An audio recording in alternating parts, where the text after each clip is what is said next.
economist and star of the Money Matters it's the Money Makers podcast. Forgive me, Money Makers podcast, Jonathan Davis. Jonathan, welcome to the show. Thanks, Mark. I recognise that quote because it is from me. It's actually the Booms and Busts podcast.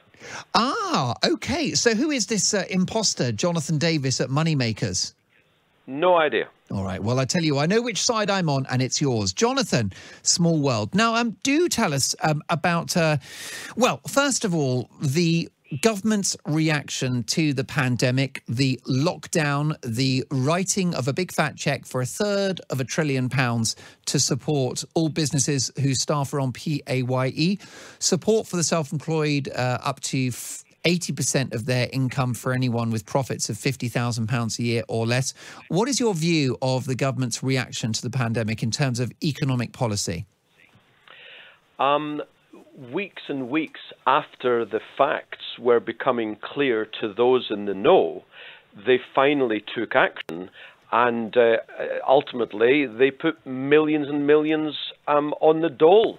So, of course, they had to do something because otherwise, let's face it, it sounds awful, but it's true. Hundreds of thousands and possibly millions of households wouldn't have had any money. Well, of course, that is untenable.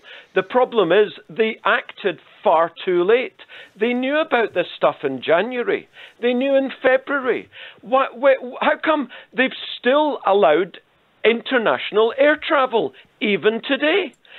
Why didn't they order 100 million doses of hydroxychloroquine? Why didn't they order thousands of testing kits, hundreds of ventilators? They did nothing until the middle of March. And by that time, they told us, most of us, to stay in our homes and don't go to work.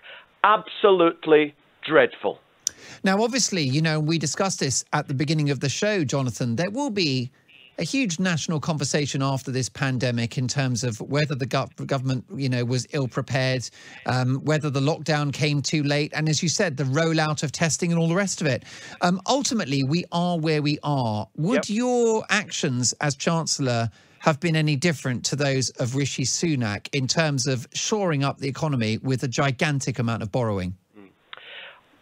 What I wouldn't have done, and then I'll tell you what I would have done. What I wouldn't have done is hand vast amounts of money to the banks and building societies, which basically were going to go bust. The financial markets, in other words. There's a difference between supporting financial markets, in other words, reckless lending to corporations who should never have been borrowing those amounts of money in the first place because their business models didn't warrant it, but the lenders gave it to them hand over fist. So I wouldn't have bailed those guys out like they did in 2008. I certainly would, as they have done, bailed out the actual economy, the true economy, the workers, the entrepreneurs, the engine of growth, not the financial markets. And as far as I'm concerned, that's the worst thing they could have done. They should have let bad lenders go bust.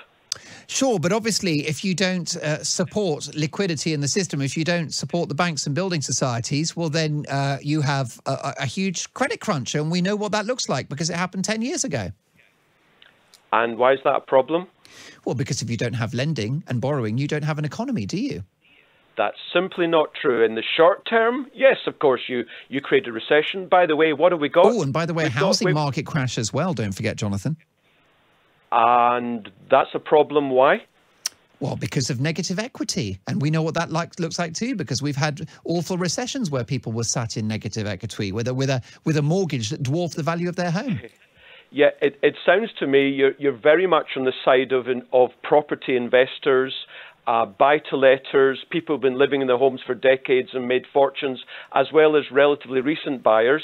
What about the under 40-year-olds who cannot buy because prices in the southeast are 30 times income?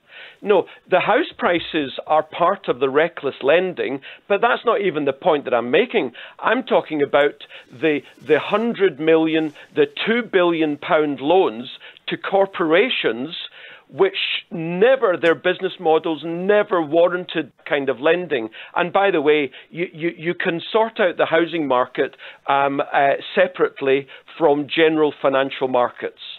Well, I guess it's lucky that the coalition government and then David Cameron's administration did all of that cost cutting, because they cut the share of GDP of debt from 10% to 1.8, which I think was the most pre-pandemic, the most recent figure. So lucky we had the wiggle room to borrow all this cash, surely. 2 points.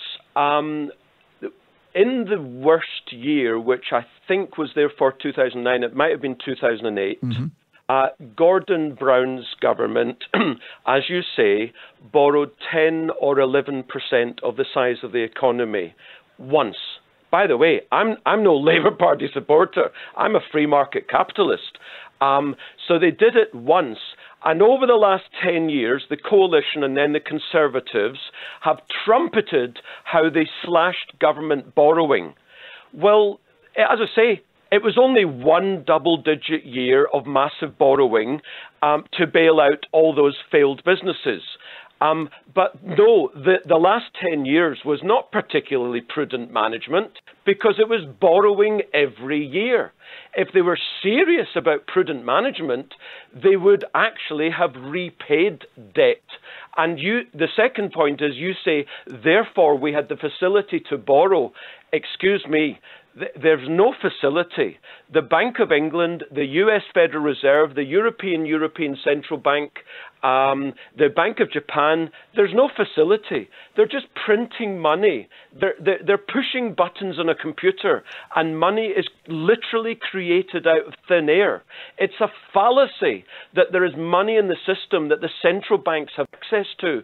They create it out of thin air, and they give it to governments to let governments do whatever they want to do. So no, there was no spare money available. They've just created it. The clock's against us. We're about to take the government's live press briefing, but compelling, interesting stuff. And I found your podcast, by the way, which looks absolutely brilliant, the Booms and Busts podcast. And having heard you for 5 minutes, you make for compelling listening. Not everyone will agree, but some will agree with you. What's your prognosis in terms of from where we are now going forward? How many years will it take the economy to resemble anything like it did pre-pandemic? We will clearly have a big recession, a huge recession in 2020. When we come out of lockdown, there will be a spurt to the economy. We'll get back up to the levels of the economy of January and February, no earlier than next year. But the point is, it'll be very slow economic growth post-COVID for many years. Interesting stuff. Thank you for contributing to a very lively debate there, Jonathan. That was Jonathan Davis, who's an economist and host of the Booms and Busts podcast.